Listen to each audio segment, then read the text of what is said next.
श्रद्धा intermediate college, कचनार, राजतलाव, वाराणसी, कक्षा 12 वाणिज्य वर्ग के लिए।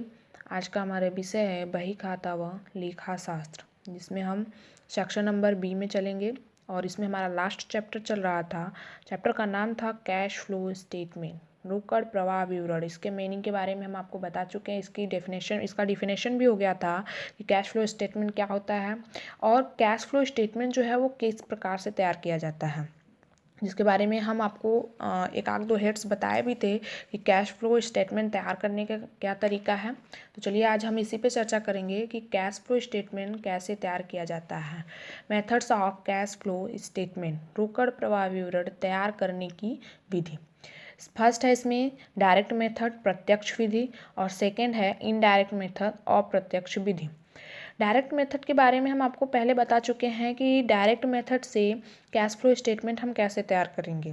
जो हमारा सेकंड वाला दिया गया है कि इनडायरेक्ट मेथड यानी अप्रत्यक्ष विधि के अंतर्गत हम कैसे कैश फ्लो स्टेटमेंट तैयार करेंगे। तो बच्चों, कैश फ्लो स्टेटमेंट जो है इनडायरेक्ट मेथड के अंतर्गत निकालने के लिए हमें सबसे पहले 3 चीज़ें निकालनी पड़ती है।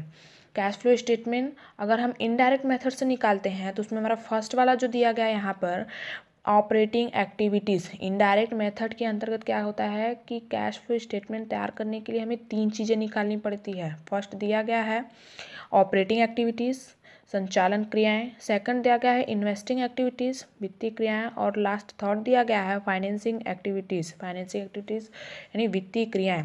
तो चलिए आज हम इसी पे चर्चा करेंगे। फर्स्ट वाला जो दिया गया है कि ऑपरेटिंग एक्टिविटीज़, संचालन क्रियाएं। ऑपरेटिंग एक्टिविटीज़ का मतलब ये है कि कैसे चलाया जाना है। किसी भी व्यापार को या किसी भी कंपनी को अगर हम स्थापित करते हैं तो वो किस प्रकार से चलाया जाएगा। इसके अंतर्गत हम ये लिख सकते हैं कि वर्क प्रोसेस यानी जितनी भी कार्य प्रक्रिया हैं, या ये भी बोल सकते हैं कि वर्किंग कैपिटल यानी कार्यशील पूंजी जो है, ये ऑपरेटिंग एक्टिविटीज़ के अंतर्गत हम इसको ले सकते हैं। वर्किंग कैपिटल क्या होता है कि व्यापार के दिन प्रतिदिन के खर्चों को कंप्लीट करने के लिए, पूरा करने के लिए हमें जिस कैपिटल की आवश्यकता पड़ती है वो हमारा वर्किंग कैपिटल कहलाता है। या ये भी होता है, इसका एक फॉर्मूला है कि working capital is equal to current assets minus current liabilities, यानी चालू संपत्तियों पर चालू दायित्व का अधिक जो होता है वो हमारा करंट ये वर्किंग कैपिटल कहलाता है। तो ऑपरेटिंग एक्टिविटीज़ के अंतर्गत हम वर्किंग कैपिटल को भी ले सकते हैं, या ये भी जो हमारा जितने भी current assets and current liabilities होते हैं ये भी हमारा जाता है किसमें, ऑपरेटिंग एक्टिविटीज़ के अंतर्गत। सेकंड दिया गया है इन्वेस्टिंग एक्टिविटीज़, विनियोग क्रियाएं। विनियोग क्रियाएं का मतलब ये है कि कहाँ लगाया जाना है। देखिए, कोई भी कंपनी ऐसी होती है कि जो ये सोचती है कि हम अपनी कैपिटल को ऐसी जगह लगाएं जिससे कि हमें कुछ प्रॉफिट हो, जो हमें लॉन्ग टर्म या जो हमारे व्यापार में या हमारी कंपनी में लंबी अवधि तक चले। तो इन्वेस्टिंग एक्टिविटीज़ के अंतर्गत क्या है कि जितने भी ऑल फिक्स्ड एसेट्स, सभी अस्थायी संपत्तियों को हम इन्वेस्टिंग एक्टिविटीज़ के अंतर्गत शो करते हैं। लास्ट वाला थर्ड दिया गया है फाइनेंसिंग एक्टिविटीज़। फाइनेंसिंग एक्टिविटीज़ यानी वित्तीय क्रियाएं, कहाँ से लाया जाना है। देखिए, सबसे पहले अगर कोई कंपनी स्थापित होती है तो उसमें क्या है कि वो सबसे पहले वो फाइनेंस की व्यवस्था करेगी, और फाइनेंस की व्यवस्था के लिए वो कौन कौन से सोर्सेज अपनाएगी, कौन कौन से स्रोत को अपनाना चाहेगी। तो फर्स्ट हो जाएगा इशू ऑफ शेयर, अंशों के निर्गमन से भी फाइनेंस की व्यवस्था कर सकती है कंपनियाँ।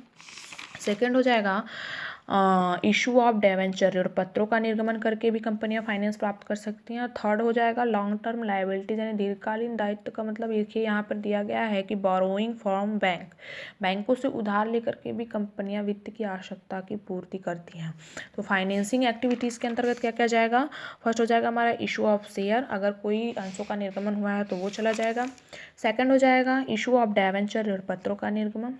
थर्ड हो जाएगा लॉन्ग टर्म लायबिलिटीज़। ये तो देखिए था कि जो हमारा कैश फ्लो स्टेटमेंट है तो ये 2 मेथड से तैयार किया जाता है। डायरेक्ट मेथड के बारे में हम आपको बता चुके थे। इनडायरेक्ट मेथड के बारे में हम अभी आपको बताए हैं कि इनडायरेक्ट मेथड के अंतर्गत हम कैश फ्लो स्टेटमेंट कैसे तैयार करते हैं। हम इसको फॉर्मेट के रूप में भी देख सकते हैं कि इनडायरेक्ट मेथड के अंतर्गत कैश फ्लो स्टेटमेंट कैसे तैयार किया जाता है। Format of cash flow statement, रोकड़ प्रवाह विवरण का प्रारूप जो है इनडायरेक्ट मेथड के अंतर्गत। फर्स्ट वाला कॉलम हो जाएगा पर्टिकुलर का, second amount debit, amount credit. अब सबसे पहले देखिए क्या ज्ञात करना है हमको कैश फ्लो स्टेटमेंट में इनडायरेक्ट मेथड के अंतर्गत। Cash flow from operating activities. तो जैसा कि हमने आपको बताया कि जो इनडायरेक्ट मेथड है उसमें हमें 3 चीज़ें निकालनी पड़ती हैं। फर्स्ट है ऑपरेटिंग एक्टिविटीज़। ऑपरेटिंग एक्टिविटीज़ के अंतर्गत क्या जाएगा, net profit as per profit and loss account, यानी कोई प्रॉफिट एंड लॉस अकाउंट से नेट प्रॉफिट हुआ है तो उसको शो करेंगे, या कोई नेट लॉस हुआ है तो ये भी हमारा किस में जाएगा, ऑपरेटिंग एक्टिविटीज़ के फर्स्ट वाले हेड्स में। ऐड करेंगे इसमें नॉन कैश आइटम्स या नॉन कैश एक्सपेंसेस। अगर कोई गैर रोकड़ व्यय या कोई गैर रोकड़ बंदी दी गई है तो वो हमारा ऐड हो जाएगा ऑपरेटिंग एक्टिविटीज़ में, जिसके अंतर्गत हम पहला लेकर जाएंगे डिप्रिसिएशन और प्रोविज़न फॉर डिप्रिसिएशन। अगर कोई ह्रास या कोई ह्रास पर प्रावधान किया गया है तो ये हमारा जाएगा गुडविल रिटर्न ऑफ, ख्याति का अपलेखन। प्रिलिमिनरी एक्सपेंसेस रिटर्न ऑफ, प्रारंभिक व्यय का अपलेखन। पैटेंट्स रिटर्न ऑफ, पैटेंट्स का अपलेखन। Loss on sale of fixed assets, अगर किसी स्थायी संपत्ति को बेचने से हानि हुई है तो ये भी हमारा किस में जाएगा, नॉन कैश आइटम्स में हम इसको ऐड करेंगे। Discount on issue of share and debenture, तो अगर कोई शेयर इशू किया गया या कोई डिवेंचर डिस्काउंट पे इशू किया गया है तो इसको भी हम नॉन कैश आइटम्स के अंतर्गत शो करते हैं, जो कि हमारा ऐड होगा। जैसा कि अभी देखिए हमने आपको बताया कि ऑपरेटिंग एक्टिविटीज़ के अंतर्गत जितने भी करेंट एसेट्स या करेंट लायबिलिटीज़ हैं इसको हम शो करते हैं और इसमें ऐड करते हैं। ऑपरेटिंग एक्टिविटीज़ के अंतर्गत हम इसको क्या करते हैं, ऐड करते हैं किसी भी करेंट एसेट्स या करेंट लायबिलिटीज़ को। तो ऐड करेंगे ऑपरेटिंग एक्टिविटीज़ में decrease in all current assets, अगर किसी चालू संपत्ति के मूल्य में कमी हुआ है तो ये हमारा ऐड हो जाएगा ऑपरेटिंग एक्टिविटीज़ में। अगला है increase in all current liabilities, अगर किसी चालू दायित्व में वृद्धि हुआ है तो ये भी हम क्या करेंगे, ऑपरेटिंग एक्टिविटीज़ के अंतर्गत ऐड कर देंगे। लेस करेंगे इसमें से इंक्रीज इन करेंट एसेट्स, अगर किसी स्थायी चालू संपत्ति के मूल्य में वृद्धि हुआ है, अगर कोई चालू संपत्ति है और उसके मूल्य में वृद्धि हुआ है तो उसको हम क्या करेंगे, लेस कर देंगे ऑपरेटिंग एक्टिविटीज़ के अंतर्गत। देखिए यहाँ पे हमने अमाउंट वाले कॉलम में कोष्ट का निशान लगाया है। कोष्ट का निशान लगाने का मतलब यह है कि अगर कोई चालू संपत्तियाँ दी गई हैं और उसके मूल्य में वृद्धि हुआ है तो ये हमारा लेस हो जाएगा ऑपरेटिंग एक्टिविटीज़ में। डिक्रीज इन करेंट लायबिलिटीज़, अगर कोई चालू दायित्व में कमी हुआ है तो ये भी हमारा लेस हो जाएगा। लेस करेंगे अगला इनकम टैक्स पेड, अगर कोई आयकर दिया गया है या इनकम टैक्स दिया गया है तो ये भी हमारा ऑपरेटिंग एक्टिविटीज़ के अंतर्गत क्या हो जाएगा, लेस हो जाएगा। अब इतना घटाने के बाद जो हमारा आएगा अमाउंट वो क्या हो जाएगा, cash flow from operating activities.